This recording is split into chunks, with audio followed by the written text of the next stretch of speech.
Hello friends, welcome to the lecture series on computer communication networks.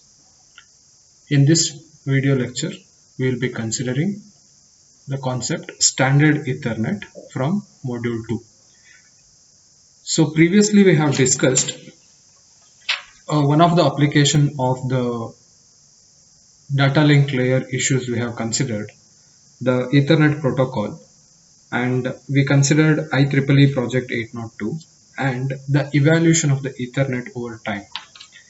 So the basic version of standard Ethernet, which is evolved over the time, in order to understand all the technologies, it becomes necessary for us to understand the design and implementation of the basic version, that is our standard Ethernet. So the original Ether technology of the data rate of 10 Mbps is considered as a standard Ethernet. So since the standard Ethernet, the concepts, the characteristics, the implementation and the changes that have been done is a huge concept, the standard Ethernet explanation will be split into the two video parts. The first part will be considering the characters, and in the second part we will consider the implementation part. Myself, Abhilash KJ, Assistant Professor, Department of E&C, will take you guys through the session. So in this video lecture, we will be considering the following contents. The background of standard Ethernet, the characteristics of standard Ethernet, addressing, access method, efficiency, implementation, changes in the standard. So since it covers a huge amount of concepts, we will be concentrating only on the first two aspects in this particular video, that is the characteristics, addressing, in this particular session. So as usual, I have referred the content from Data Communication and Networking by Frozen 5th edition. So coming to the background of standard Ethernet, the original Ethernet technology, which offers the rate of 10 Mbps, is referred as a standard Ethernet. So over the year, even though we have got multiple evolution of Ethernet technologies, to be specific, we have 4 Ethernet technologies in the evolution cycle. All of the 3 higher Ethernet technologies are evolved from the basic version, that is standard Ethernet. Thus, it becomes important for us to understand the aspects and implementation of the standard Ethernet. So we'll consider the implementation of standard Ethernet under the following broad terms. First, we'll consider the characteristics of standard Ethernet, the addressing schemes that is incorporated or implemented in standard Ethernet, the access methods that is being practiced in standard Ethernet, the efficiency of the standard Ethernet, and the last one is implementation, how exactly in real time the different variants in which the standard Ethernet is implemented, and finally the changes that is incorporated into standard Ethernet to get the higher versions of the same. So coming to the characteristics, we will first consider the basic characteristics of standard Ethernet in terms of the types of the service that is provided, the frame format, the frame length, under the broad category of the characteristics.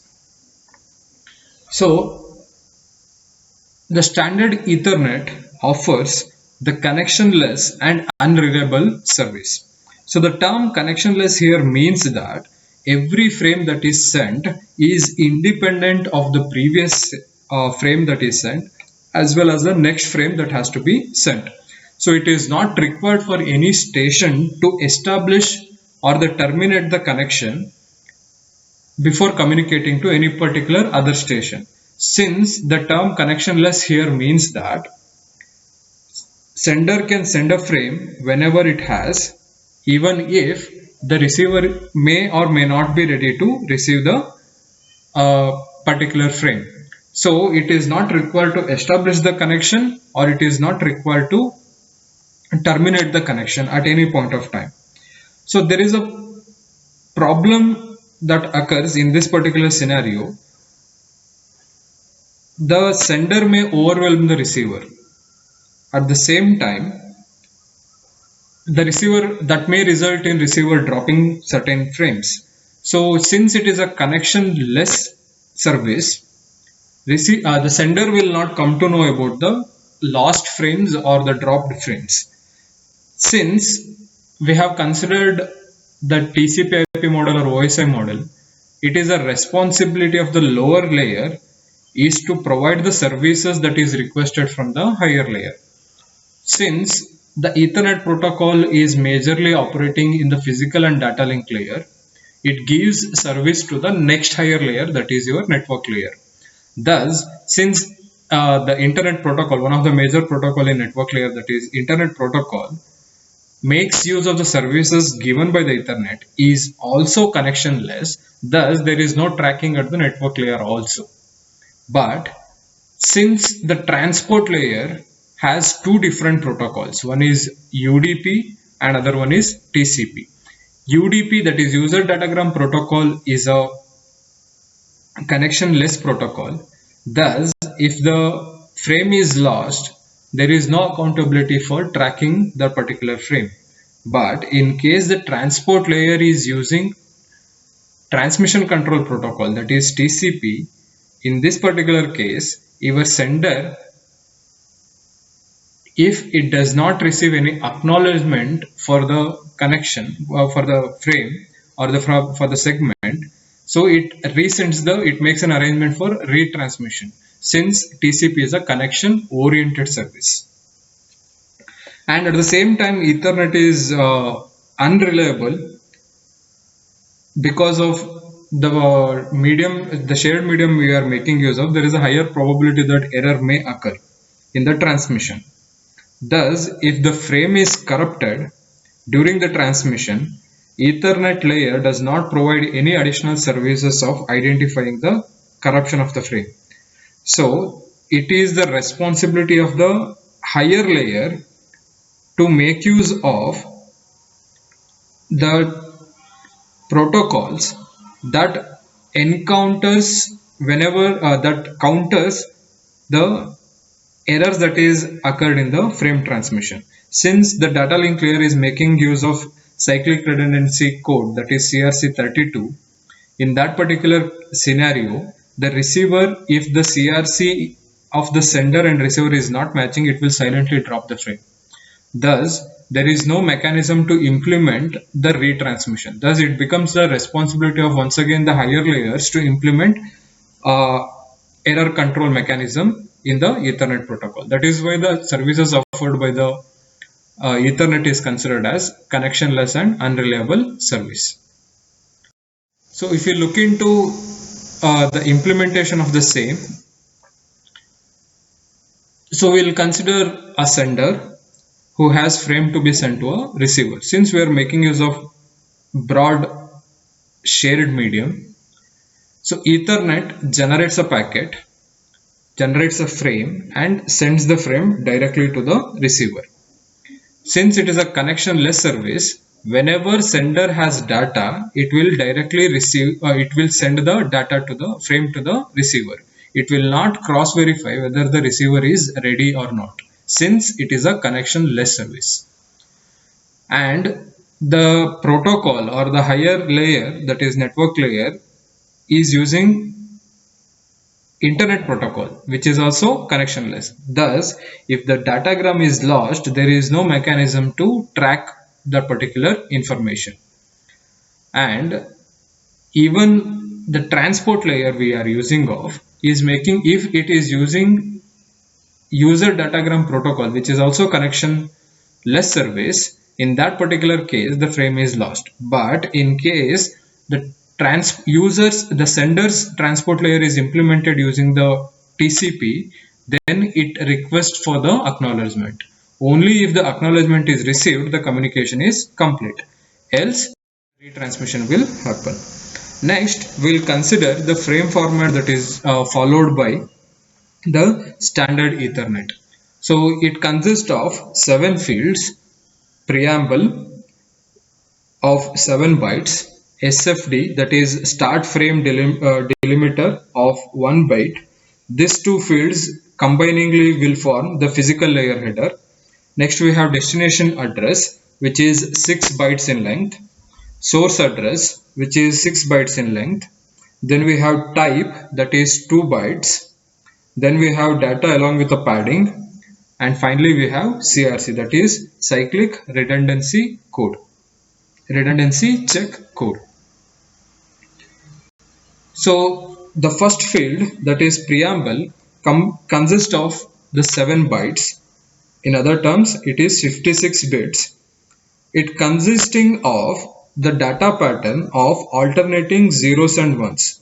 The prime responsibility of preamble is to alert the receiver regarding the upcoming frame, and which will also enable receiver to synchronize its clock if it is out of the synchronization. So the pattern is provided, that is alternating zeros and ones is provided only to alert the receiver as well as to synchronize the time pulse. The 56-bit pattern here allows the station to miss some of the bits at the beginning of the frame. Thus, the preamble is actually added at the physical layer. It is not part of the actual information. Then we have SFD, that is a start frame delimiter, which consisting of a flag of the pattern 10101011, which will signals the beginning of the frame, that is start of the frame. So which will warn the station, that is receiver, that it is a last chance for the receiver to synchronize themselves to the clock of the sender. So the last bits, that is of the 8 bits, the last bit 2 bits are 1 1, which indicates or which alert the receiver that the next field that they will be receiving is a destination address of 6 bytes. This field is actually flag, which will define the beginning of the frame. Hence the name start frame delimiter is used. So Ethernet frame is usually of variable length frame.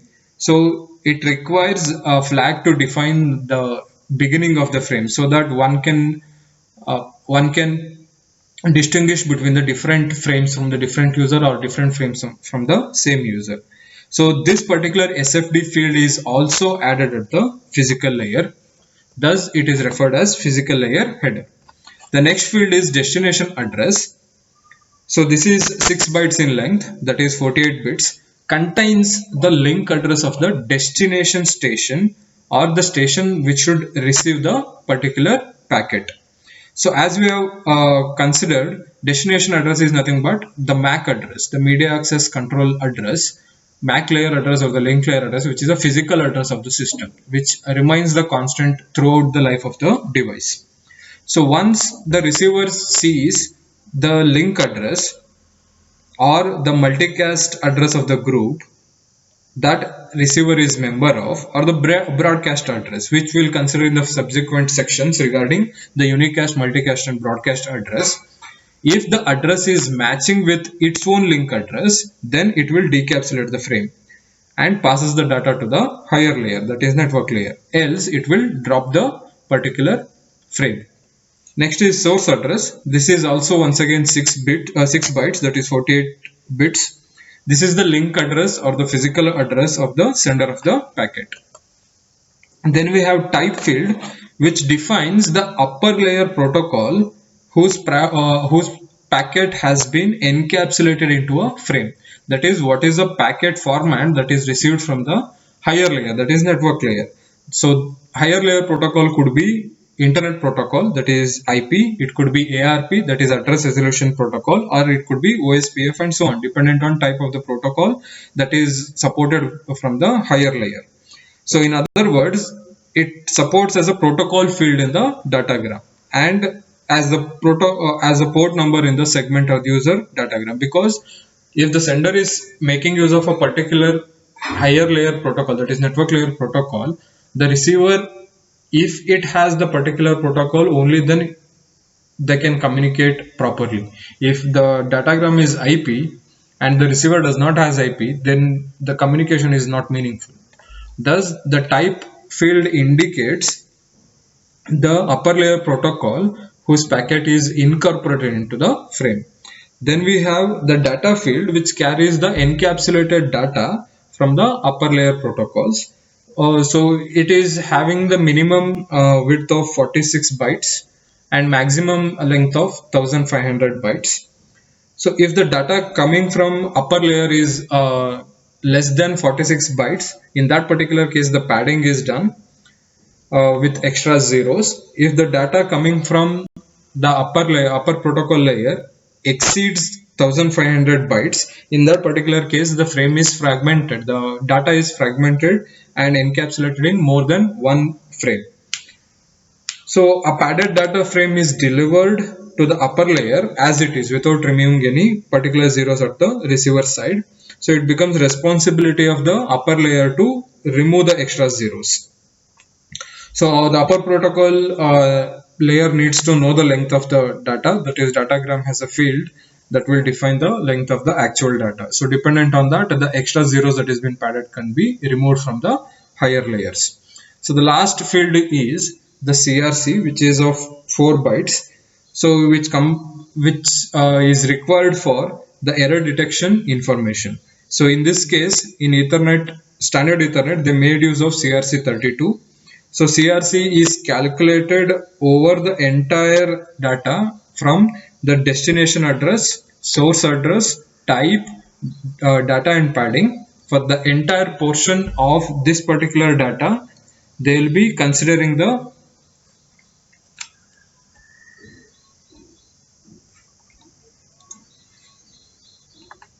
for this starting from destination address until data padding. For this entire data, the CRC will be calculated, and if the receiver calculated CRC is not matching with the sender CRC, then the frame is discarded. Else the frame is accepted. If both the CRCs are matching, then the frame is accepted.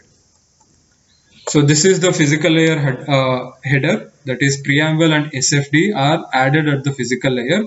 So this is the operation that is been incorporated or done at the data link layer. So this is the actual frame, so which will be having the length of 512 bits and or 64 bytes, the maximum length of 12,144 bits or 1518 bytes. Next we shall consider uh, what is the limitations on restriction on the minimum and the maximum length of the frame. So the minimum length is required to correct operation of a CSMA bar CD. So the minimum length restriction is required for the correct intact operation of CSMA bar CD, as we'll consider in the subsequent sections. So Ethernet frames has to have minimum length of 512 bits or the 64 bytes. So out of this, a part of the length is in terms of header as well as a trailer. So first we'll count. So this is the actual data that is at the data link layer. So while considering this particular data, we have to eliminate the physical layer header. Thus only this part of the data we will be considering. Thus it comprises of the destination and source address along with the type fields, and actual data comes here, and then we have CRC file. So this entire portion is nothing but your header, that is destination address, source address and type, and this particular data is nothing but your trailer. So header comprises of 6 bytes of destination address, 6 bytes of source address and 2 bytes of type address and the 4 bytes of CRC address. So this constitutes total of 18 bytes of header and trailer. Then the minimum length of data, that is the minimum frame length that is identified by Ethernet, is 64. So 64 minus 18 will yield us the 46 bytes. If the upper packet is less than 46 bytes, in that particular case the padding is implemented in order to make up for the difference.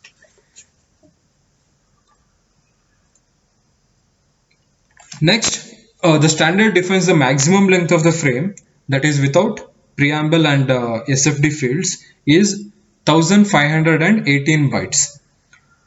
So that is because if we subtract 18 bytes of the header and trailer, the maximum payload length reduces to 1500 bytes. So the total is 1500 bytes, out of which if we subtract the 18 bytes of header and trailer, we get the maximum payload length of 1500.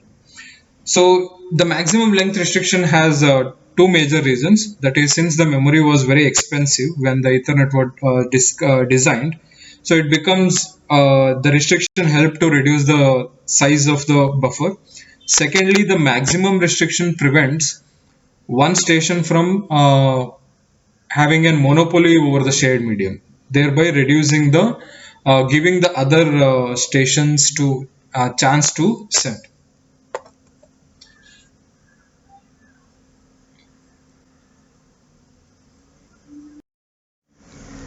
Then we'll consider the third parameter under standard Ethernet, that is addressing.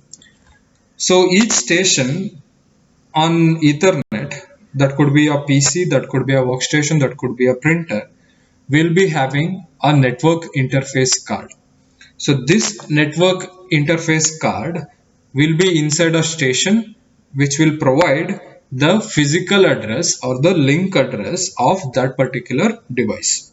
So it comprises of 6 bytes, that is 48 bits, usually represented in hexadecimal notations, with each individual pair a byte is separated by a colon. So for example, we will consider a case, that is, this is the actual physical address or the link layer address we are speaking of.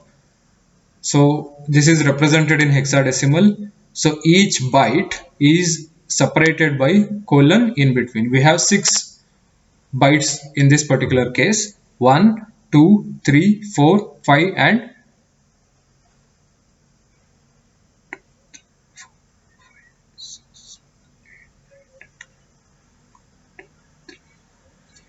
we have 6 bytes of the data, that is 48 bits, which represents the Ethernet address, that is represented in hexadecimal. But there is something which is different in terms of the transmission of the address bits. So here the transmission is done from left to right rather than from right to left. That is, this particular byte is sent first, after that is the 6th byte is sent first, then 5th, 4th, 3rd, 2nd and 1. However, each byte, the least significant bit is sent first. That is, if this is the data I am sending, A is represented as 1010, then 0 is sent first. After that, the data is sent. Even though the data is sent in this particular way, inside that each individual byte data is sent from LSB to MSB. So this means the bit defines the type of the address in this particular case. So we'll understand the significance of the same taking the example in the subsequent section. So we'll consider the type of addresses we'll be dealing in Ethernet. So usually the source address is always the unicast. We have 3 conditions here: unicast, multicast and broadcast. So unicast situation is when a point-to-point communication is happening, that is a unique sender and a unique receiver. The multicast scenario is when one to many, that is a group of receivers and a single sender. The last one, the broadcast scenario, is when all the recipients, all the stations that is part of the network will be receiving the data. So usually the source address is always, it can be a unicast address. That means the frame comes from only one stations. So as we have already considered, every byte, the actual link address is sent from higher byte to the lower byte. In each individual byte, the transmission will be from LSB to MSB. That means the last bit, that is least significant bit, will identify what type of address we are considering. So we will be transmitting the signal in this way, that is the address in this way. First byte 1 is sent, byte 2 is sent, after that the byte 6 is sent, and the LSB of byte 1 will indicate the type of address, whether it is unicast, multicast or broadcast. If the LSB bit is 0, that means that the communication that is happening currently is a unicast. If the LSB value is 1, then we consider it as a multicast scenario. In case all the bytes are 1, that is I have 48 ones, then that particular scenario is called as broadcast scenario.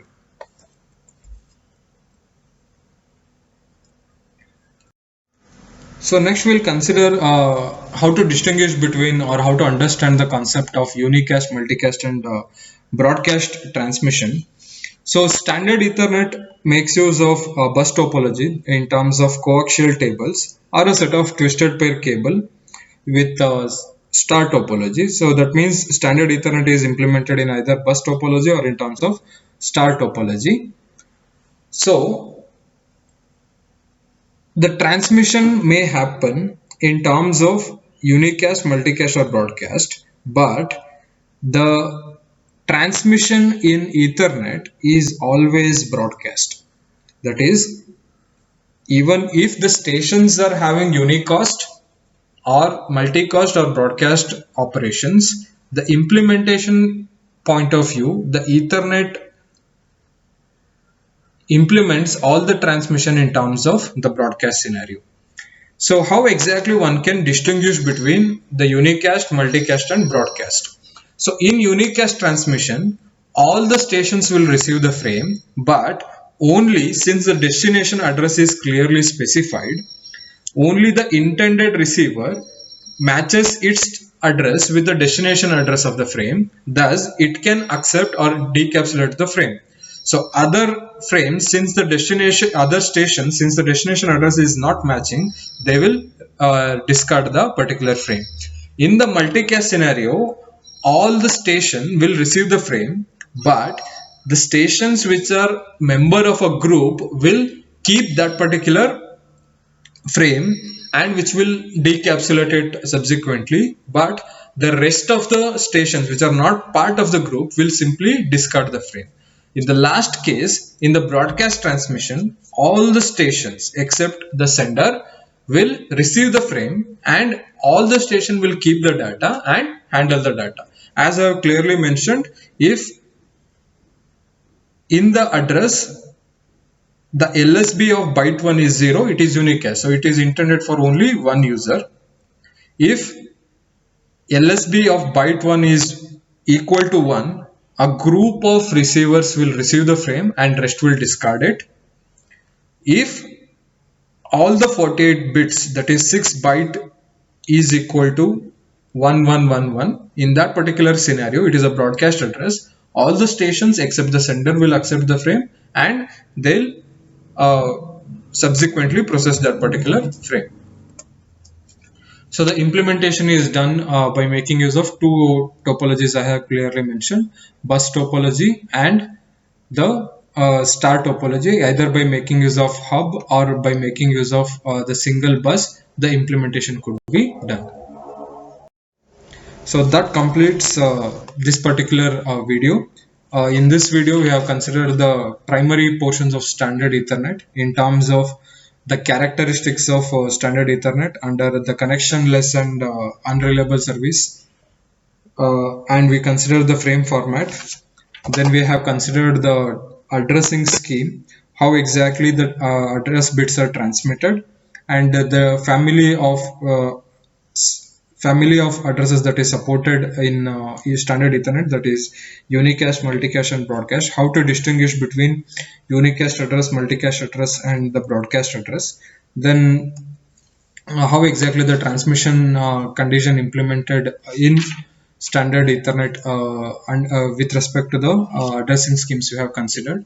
So in the coming video, we will consider the other parts of standard Ethernet, that is access method, efficiency and the implementation and the changes in the standard. Thank you.